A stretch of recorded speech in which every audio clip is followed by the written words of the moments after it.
فرا صاحبہ، میرا دوسرا سوال، مجھے ایسا کیوں لگ رہا ہے کہ مکران ڈویژن سے آپ الیکشن کنٹیسٹ کرنے جا رہی ہیں؟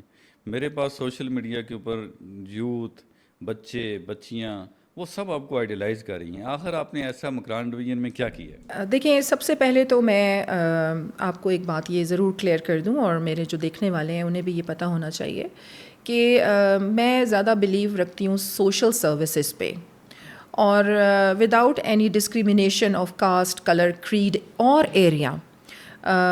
پورے پاکستان میں بھی ہم کام کر رہے ہیں، اور اسپیشلی آف کورس بلوچستان میرا اپنا علاقہ ہے تو ہم وہاں پر کام کر رہے ہیں.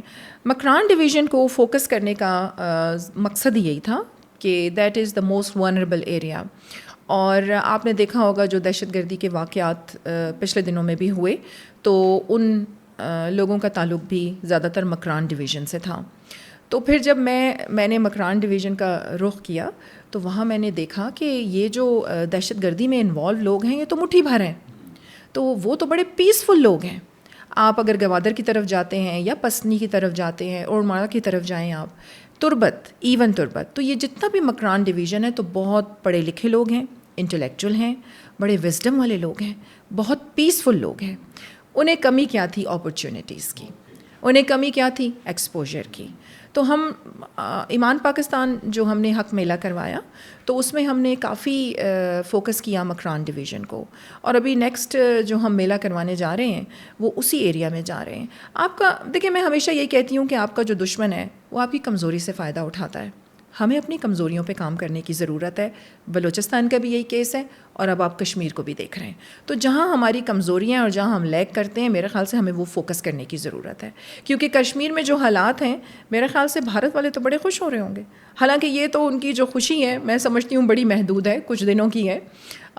تو یہ جو آپس کے ہمارے معاملات ہیں انشاءاللہ یہ بہت جلد حل ہو جائیں گے. اچھا میم، ایک چیز میں نے نوٹ کی ایز اے جرنلسٹ، پاکستان میں مختلف جگہوں پہ آپریشنز ہوئے، آپریشن ہو کے دہشت گردوں کا صفایا ہو جاتا ہے، پھر لوگ جو ہے نا وہ لوکل امید لگا لیتے ہیں. ایک چیز میں نے نوٹ کی، آپ کو وہاں پہ امید کی کرن سمجھ رہے ہیں، کہیں ایسا نہ ہو، ابھی تو چلیں آپ ایم پی اے ہیں، آپ گورنمنٹ میں بھی ہیں، تو کہیں ایسا نہ ہو کہ ان کی وہ امیدیں اگر ٹوٹ گئیں تو اس کے کوئی آفٹر مارکس بھی ہوتے ہیں. آپ کو پتہ ہے، جو لوگ امید لگائے آپ سے بیٹھے ہیں، آپ کا ان کو کیا میسج ہے؟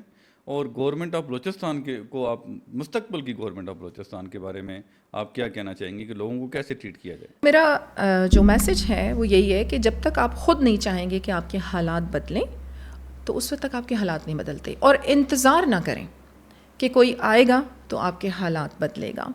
اس مثال میں کیوں آپ کو یہ بتا رہی ہوں؟ کیونکہ میں نے جب مکران ڈویژن کا دورہ کیا اور میں نے وہاں کے لوگوں کے ساتھ انٹریکشن کیا، ان کو دیکھا، تو ان کے اندر بہت سی کوالٹیز ہیں.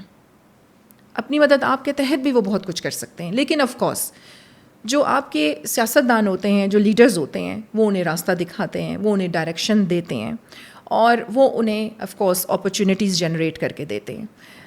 اگر آپ میری بات کریں گے تو انشاءاللہ میری وجہ سے ان کی امیدیں نہیں ٹوٹیں گی، وہاں پر بلکہ ترقی ہوگی. اور آپ دیکھیں گے کہ ہماری یوتھ وہاں پر، ان کے لیے ایکسپوجر کے ہم نے بہت سارے جو پلیٹ فارمز ہیں، ابھی بھی انہیں ایک بہت بڑا پلیٹ فارم ہم نے فراہم کیا ہے. اور اس کے ساتھ ساتھ ہمارے آنے والے بہت سارے ایسے پلانز ہیں. ابھی بلکہ میں تھوڑی دیر پہلے ہی مکران ڈویژن سے ہم کچھ فیمیل سنگرز کا انتخاب کر رہے تھے جن کو ہم نے یورپ کے ٹور پہ بھیجنا ہے.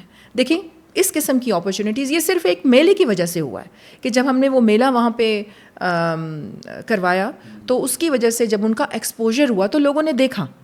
تو اب مجھے یہ اپرچونیٹی آج ہی جنریٹ ہوئی ہے تو میں آج ہی وہاں سے ڈیٹیل، تو اس قسم کی اپرچونیٹیز جو ہیں وہ جنریٹ ہوتی رہتی ہیں. لیکن ایک پیغام بڑا اہم ہے کہ یہ نہیں ہونا چاہیے کہ اگر آپ نے اپنے حقوق کی جنگ لڑنی ہے، آپ کا اپنا گھر ہے یہ پاکستان، آپ نے اس کے ساتھ جڑ کے رہنا ہے.